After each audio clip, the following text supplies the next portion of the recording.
that is in a tier towards the top. And that is going to be going into Broxah's hands. He's going to be helicoptering around the rift on that one, as Sion being considered. Now, the really interesting thing about G2's comp is this last pick could be a whole bunch of different things apart from the bottom lane. As Sylas being considered at the moment, we were hovering a whole bunch of different things. There's a Teemo, so we have, okay, it is going to be the Sylas, and we still don't know where it's going to go. Yeah. This is... There's a lot of flex on the top side. We got 3 junglers up top. We got 3 top laners. We've theoretically got 2 mid laners. I haven't seen Volibear there yet, but I wouldn't put it past G2. So we're going to have to wait until this ticks down a little bit before we really lock in exactly what we're going to see. But I love flexibility in a draft. I think that's why you take red side and what you use it for. G2 has done a great job in that department. However, looking on the side of TL, I love this composition as it comes together, right? In order to make sure that Tactical has the best mid-game possible. As soon as you get an Ardent Sensor on that Lulu, this Kalista is going to be popping off completely and does have a lot of protection from the rest of her team. And Jensen also has a lot of agency to carry himself. So this is a dangerous composition moving into mid-game, and we'll see how G2 is going to handle it.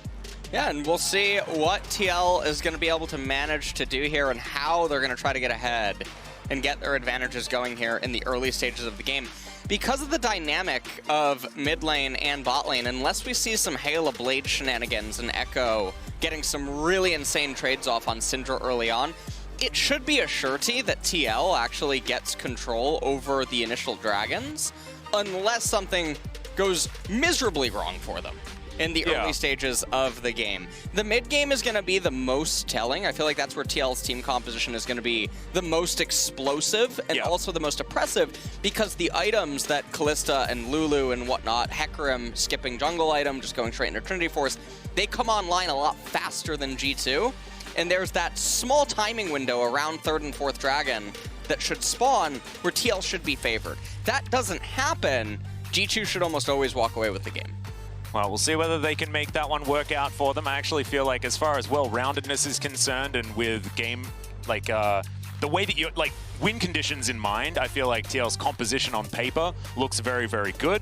But G2 often throws that out the window when it comes to what actually happens in the game. So I'm very interested to find out what their plan is to try and get this composition actually moving and try to avoid what you say is that explosive mid-game, which is going to be very terrifying. I mean, the amount of wombo, it's like, ease of execution is also on TL's side, right? Like, they just have a horse run in, get really big with a Lulu enchantment, and then things generally work out for them, right? With the hopping mad Kalista and the Syndra. So as far as ease of execution, definitely up there for TL, but G2 can certainly throw some spanners in the works, and there is a lot of skill expression, especially in things like the Ekko that we've seen do phenomenal things worldwide. Of course, Knight does come to mind when you mention that champion, and Caps is a superstar himself. So very excited to see how this one is going to go as we get onto the Rift for the first time for the 2nd round robin of the World's group stage.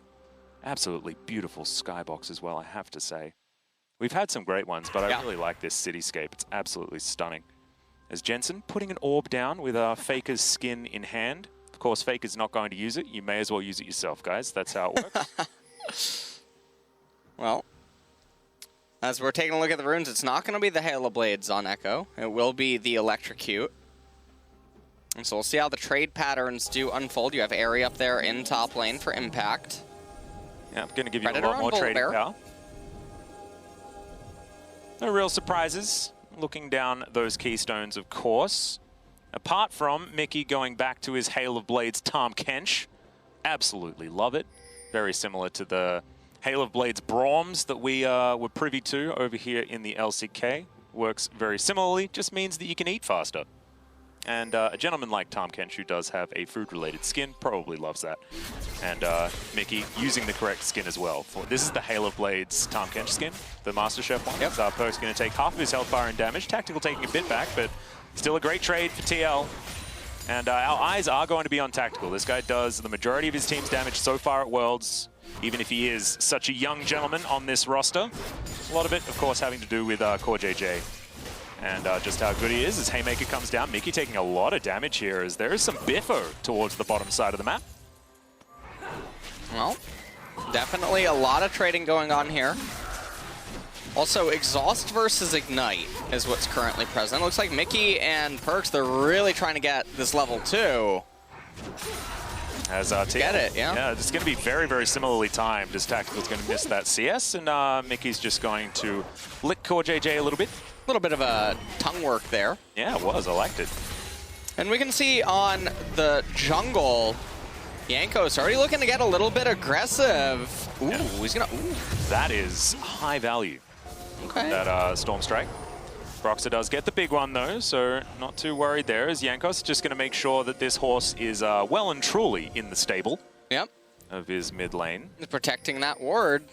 Yeah, also doesn't have a top side that he can go to, right? So it's not like he can transition out. I actually really love what Jankos is doing, just playing goalie. Wunder is going to cheater. I think he's, well, he was looking for maybe a cheater recall, but instead, ooh, he's taking a lot of damage. Yeah, this is getting real dangerous. Yeah, he really wants to just crash this wave in and then leave. Impact. Oh my god, it's a flash forward. The flash immediately from Wunder as well, but they're going to trade.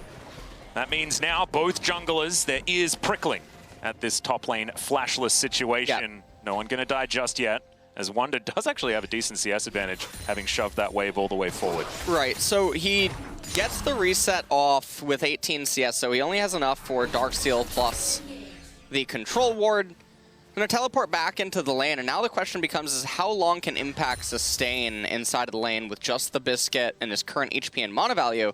Because then Lulu can get into Chalice if she wants to go that for the first item. Yep. Get herself some magic resistance as well as sustain.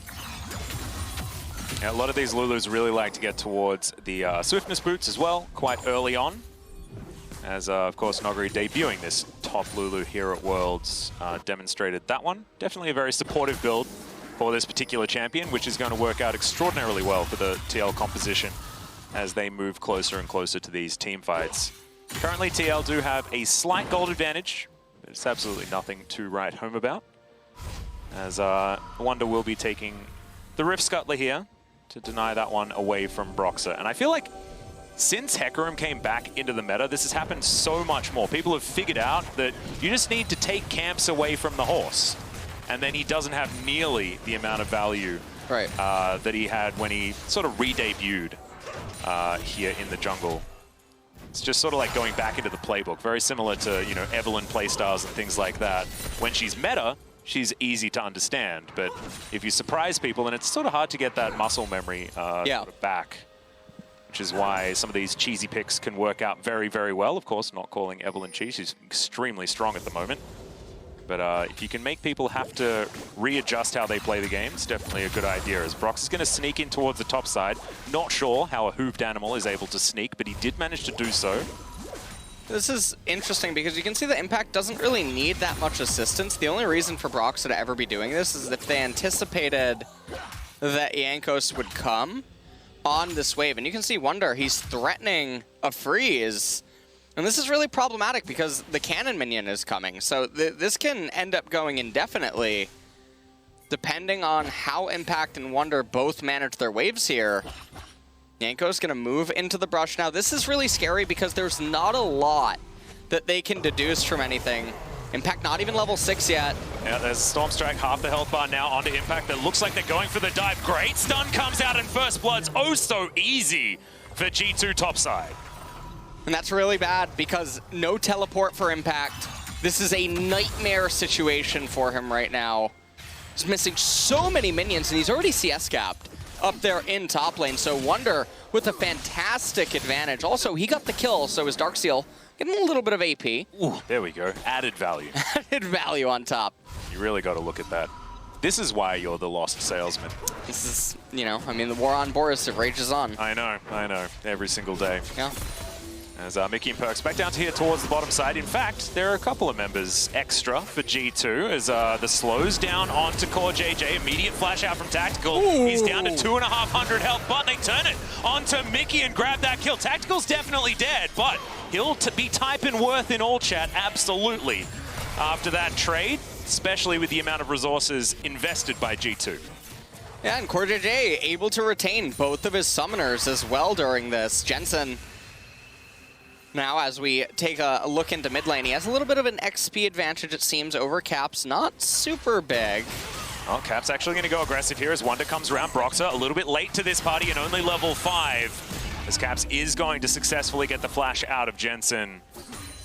This could really make things difficult in the mid lane as Broxah is going to try and push the Rift Scuttler away from Wunder. Ooh. Okay, looking for a bit of an engage here as Broxah. Didn't expect him to kill him, but he is going to be able to get that smite off. Bit of health back and also the extra money the Rift Scuttler will provide, but an onslaught of shadows now available for the Sylas, which is very frightening. Yeah, and Sylas is returning to a massive wave up in top lane that Broxah is now going to share the EXP on with Impact.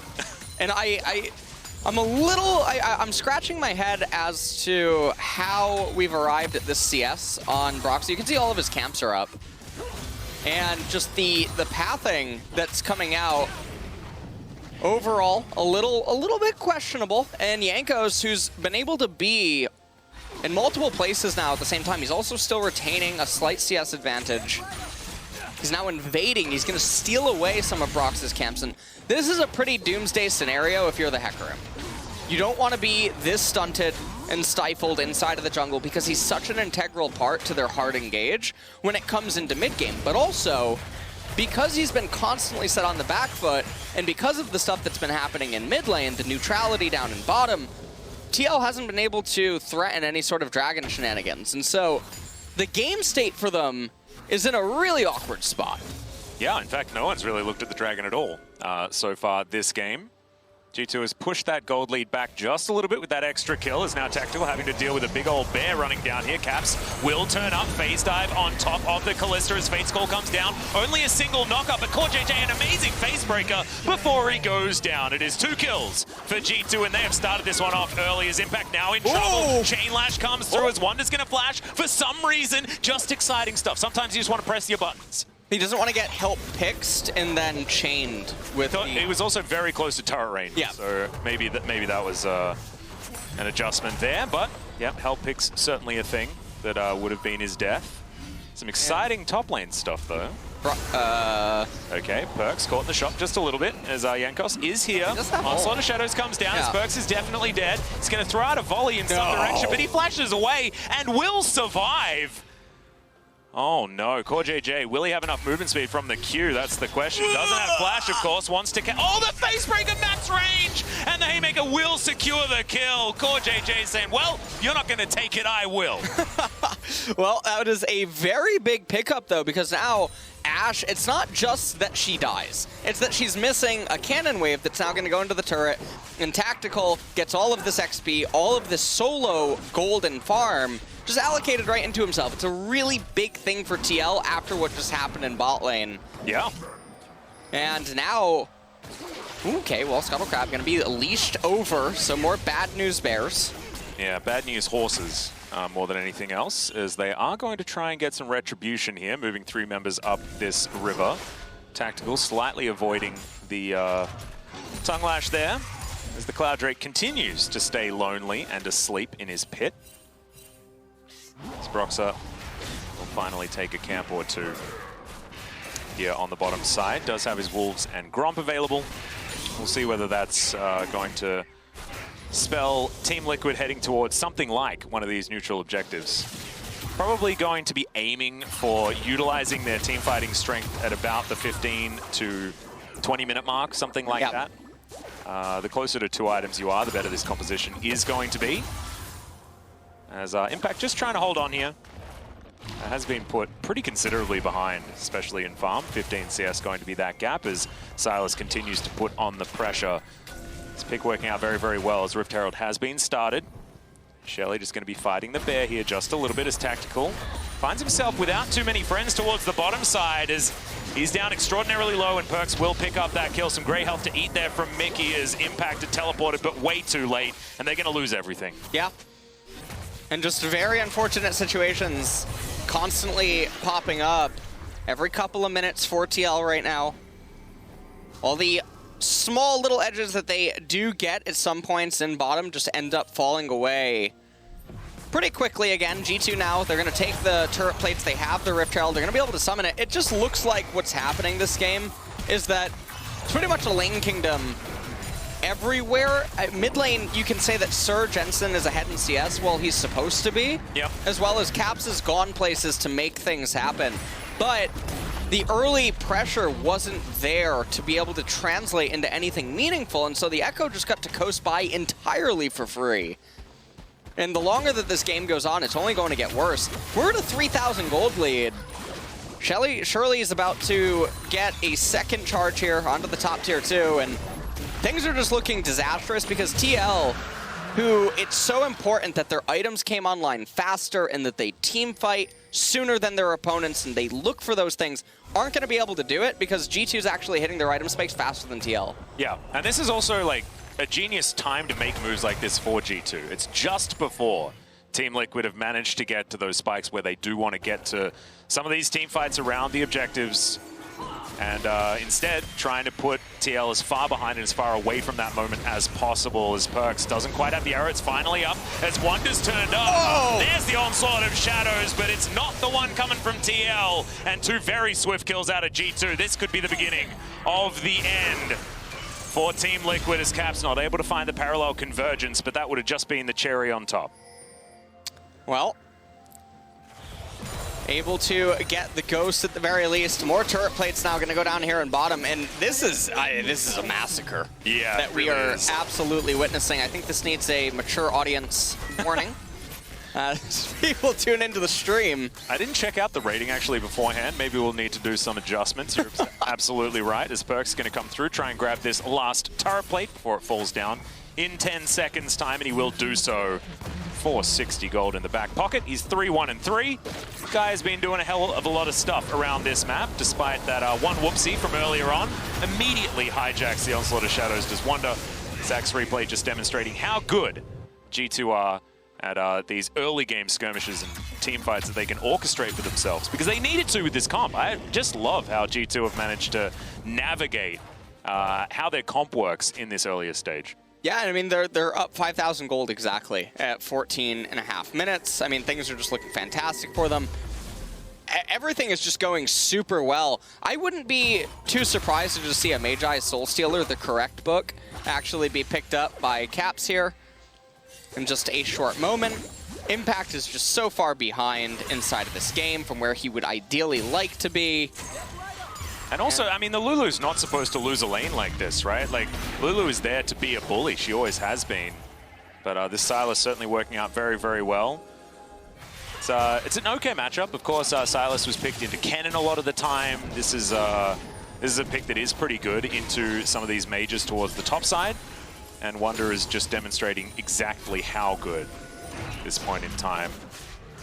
As now the red buff. G2 not going to be letting up the pressure at all as the arrow sails by through that pixel brush. The TL have been effectively moved out. Oh, Broxah's going to be able to grab that Smite Steel Facebreaker. Down onto Caps, interrupted as he tries to go over the wall, but the flash will get him to safety. As the Rend pulled out there by Tactical, and only Mykix taking a little bit of damage. But G2 can do this. They can afford to add all this pressure. And now CoreJJ going to get locked up. The Fate's Call has to be invested, and so many R buttons now falling down. Haymaker comes in. It's another good facebreaker from CoreJJ. He's doing the best that he can. Doesn't quite have Haymaker back available, but doesn't need it. As there is another fight here towards the north, as Wunder's at full health and not at too much risk of dying. The health bars of TL looking a little bit worse for wear, as G2 will go for a reset. Yeah, G2 are going to just get the reset here. They're piling quite a bit of gold. That was really close between the bot lanes there. It almost looked like Caps was actually going to fumble and give over a kill, but he managed to get the ultimate off just in time. Everything's fine. Ocean Dragon's coming up in 1:20. It means that we are going to have a pretty meaningful dragon. Yep. This game, obviously, given that Cloud was first. Yep, Mountain or Infernal this game. Those of you playing at home. PerkZ going to be taking down his Brambleback. As although he got caught out by CoreJJ earlier on, PerkZ has been pretty integral to this composition thus far. I absolutely love the 3-item build that he's going for on the Ashe. I think that the damage potential out from the Hurricane, Essence Reaver, and Infinity Edge build from Ashe is just really, really strong once you get to that point. And he is going to be able to reap those benefits quite effectively. Is now just back into farming mode. You mentioned that 5,000 gold lead. Well, that is still there. 30 seconds on this Ocean Drake. G2 in full control at this stage of the game. Yeah, everything is just going very well for them. You have the resistances coming out that's going to make it really hard for Syndra to be able to really do anything. And when you have opponents that are itemizing magic resist for Syndra, when Merc Treads are incentivized on the enemy team, it not only hurts the Syndra, it also really hurts the Lulu, because she's already going so supportive, she's not really going to be able to add anything other than just pure support. But when her primary carries that she's supposed to be bolstering are not able to really do anything when they're so far behind their opposition, then Lulu just ends up feeling pretty hopeless. Yeah, you kind of lose any of the upsides. As speaking of which, G2 going to be starting off this Ocean Drake. TL not wanting to give this one away for free. They did manage to get that first one. Wunder getting pushed out just a little bit, but the Drake is going to very cleanly go over to G2.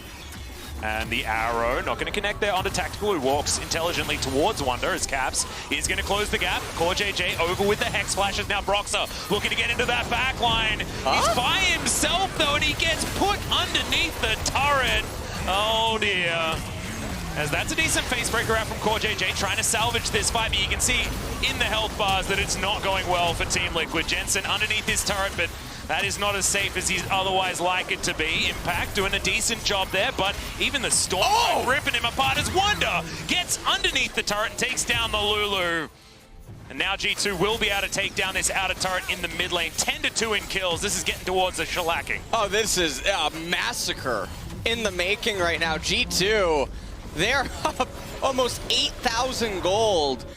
And you have 10 stacks Darkseal on Wunder, so he does recall, he picks up a blasting one, so it's not going to be the Mage Eyes for him just yet.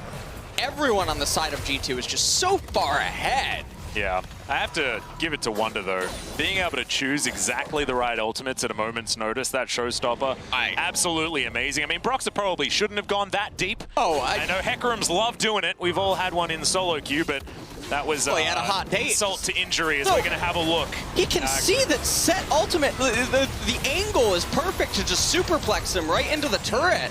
Yeah, I have no idea what he was thinking. And then here inside of the replay, Wunder just doing so much really good mouse control, just playing at the edges of his screen. That's always nice to see when players are able to do this if they don't just reposition with spacebar. And just managing to rip right onto impact at the very end there. And just look at the level discrepancy on some of the members. It's 1 in support. It was almost 2 in top lane. I guess Impact did just ding 11. Yep. But G2 are in such a commanding position inside of this game right now. Pick up the second Herald, 3 minutes until the Mountain Dragon, and with so many resistances being built on their champions, even just one Mountain Drake, it really does help. Well, that's going to be in 2.5 minutes time, however, as we tick over the 20-minute mark. This is the moment that Team Liquid's team composition was supposed to be coming online, you know, but G2 have done such a good job at snowballing any advantages that they were able to pick up. And it felt like from about 12 minutes onwards, they were like, oh, well, this is where we're going to start winning the game. And they absolutely did that. Shirley going to pop down in this mid lane to try and eradicate it of the inner turret. And she will do so fantastically well. It is, in fact, her job, of course. Caps over with the parallel convergence. Not going to be able to find any stuns just yet, as Broxah feeling very squishy at the moment, as this Hecarim does have his Trinity Force, but not much else. As now inner turret being smacked down by Wunder. PerkZ going to come through as well. Get the last few hit points. And this gold lead is just getting masterfully extended. 8,000 now for G2. And the Baron is wide open. The map is so dark for Liquid right now. Yeah. Everything is just really hard to play. I mean, it's almost 10K as we approach 22 minutes. And you can see Syndra going Void Staff second. So trying to get a little bit of penetration so that she'll deal more damage, but she has Merc Treads herself. And that's not a super good feeling to have right now inside of this game. The item difference, I think, can be epitomized by having a look at Tactical versus PerkZ. Yeah. A couple of daggers and a Blade of the Ruined King versus Hurricane, Essence Reaver, a cheeky little Null Magic Mantle, because why not? And a BF. BF sword. Best friend sword. Yeah, that is... Yeah. that's a I want to leave the game soon sword in this particular one, as that is demonstrating exactly how far ahead they are. Well, QSS on tactical. Okay. All right, because I feel like if he's having to QSS, the game's already over at this point. Well, I mean, there is a lot of CC coming out of G2, especially having a look at that Ashe arrow if he is hit by one. And it's going to be a rough time. And no cleanse on the Kalista was an interesting choice anyway, but now at least he does have the itemized version. And CoreJJ not going to be building Mykix or anything like that anytime soon. Could theoretically be a third item for impact, but he's struggling to get towards the second just yet. As G2 will have a Mountain Drake to pick up if they'd like to after this, but looks like this inner turret in the bottom lane is going to be their first port of call. As Broxah taken some poke from Wunder. I say poke, I mean that's a third of his health. As Leandri's has been completed. Boris not welcome over on G2's side by the looks. Yeah, he's seething. Yeah, right now, for sure. He's a little bit upset. He got new inventory in, but we're not seeing it here today. Well, the arrow is going to majestically sail Brownie's comment towards the west. See whether that comes through from the eastern side in a little while. Always wondered whether Runeterra is a sphere. Do you believe in flat Runeterra, or are you? Oh, Runeterra is a globe. Yeah. Okay, there we are. Just so you. Look, I was just wondering. It might be like Discworld or something like that. Read into that particular part of the lore. As Team Liquid in the Fnatic brush here for a moment, but it looks like a reset is where G2's minds are at. I'll just replenish their wards that they have in their inventory. You can see Mykix coming out with a full stack of regular wards and a couple of controls, just to try and start establishing some Baron control here at 24 minutes into the game. And I really like that G2 they're taking the game really slow. They know that with each minute that passes, everything just gets better for them. That's just what ends up happening. And they're moving very slow and steady. Mountain Soul will end the game. There's going to be no chance for Hecarim, Syndra, and Lulu to chew through anything. Kalista even is just going to be hitting a wall, essentially, with all of her auto attacks. And G2 know that that's the inevitability, that they can just keep gravitating towards. So unless TL feel like they need a hot date, I imagine that we'll have a Baron dance, and if not, then maybe a fight at the next Dragon. Yeah, it's going to need multiple miracles on TL's side. One will not do. As we have a look at that gold graph descending towards the 10,000 gold mark, which is just being crested now. As from about 12 minutes, G2 have just been able to choke TL out of the majority of their resources around the map. It has been a very, very good lesson on suffocation of an enemy team and capitalization of power spikes as well here from G2. Very different from the G2 TL series that we saw in the first round robin, to be perfectly honest. It was a little bit more fast and loose in that one. And G2 have come to play here at this stage of the tournament. Jensen down here towards the bottom side hasn't really been amongst it so far this game, still sitting on a few zeros. In Australia, that would get you onto the police, by the way. You got to call that number. As we've got a secret agent for G2 in the form of Jankos 008. Don't remember which one that was. Personally, as tactical may have overextended. The Super Soaker is not going to quite find the mark. Well, 10,000 gold lead right now for G2. 2 minutes and 20 seconds till that Mountain Dragon comes up. It looks like Syndra is going to try to get to death cap. Here's that Baron. Yeah, I don't know whether this is going to be contested. They do have a vision of it. And Broxah can certainly canter pretty quickly. I think he's going to try and play keeper.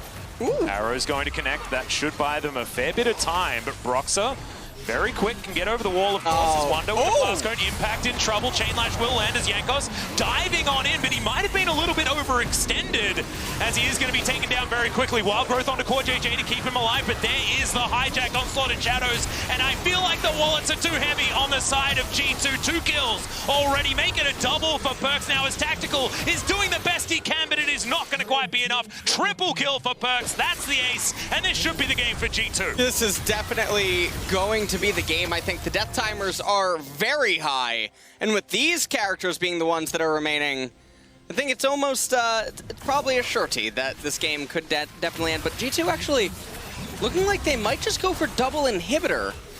They're not gonna try to end, or sometimes you gotta play it safe by the water. Yes, as they are going to let Team Liquid respawn. Will be, the Baron's still available, of course. This was a peel away, so the old take a couple of inhibitors, go back to a Baron, and then finish the game could be their option. So CoreJJ starts this off with a fantastic facebreaker into a haymaker. They get a kill onto Jankos pretty early.